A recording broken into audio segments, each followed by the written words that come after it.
ป้าโทไปไสอันนั้นฮะพากันไปไสหันพากันไปไสหันพากันไปเกี่ยวเขา ไปเกี่ยวข้าวป้าโทหมดแล้วเบิดเลย แต่ยังบ่ทันได้แล้วเนาะ ก็คันอย่างเองเนอะ ป้าเธอคำตีขี่รถไถมาเหมือนพี่น้องข้ามห้องน้ำบ่หันโอ้ยห้องสำนักหันโดดไปโหลดป้าบัดนี้คนอื่นนี่ไปเบิดเลยได้บัดนี้ โอ้ยเบ็ดนี่มันสลัดรีเว้ยเสือมันนี่ป้ายคอยถือให้มันอีกเนาะคักอีนี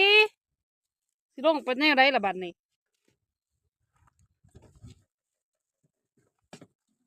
อ้าย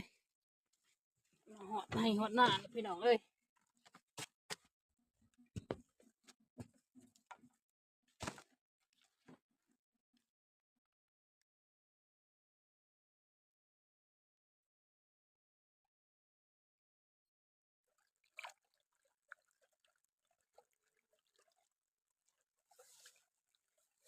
เทียมหน้าพี่น้องมาเกี่ยวหน้าพี่หน้าน้องมานี่เพิ่นยังบ่ทันแล้วเนาะเขาหน้าสนิทแล้วเพิ่นบ่ทันได้แล้วสนิทเลยมาซอยเพิ่นพี่น้องเนาะสิเขาไปพักผ่อนพี่น้องเอ้ยอยู่เที่ยงเพิ่นเนาะมาหอดตรงไห้ตรงหน้าเลยสิข้ามน้ำนี่ได้ไปพี่น้องไปย่างเพิ่นไปเที่ยงเพิ่นพี่น้องเนาะ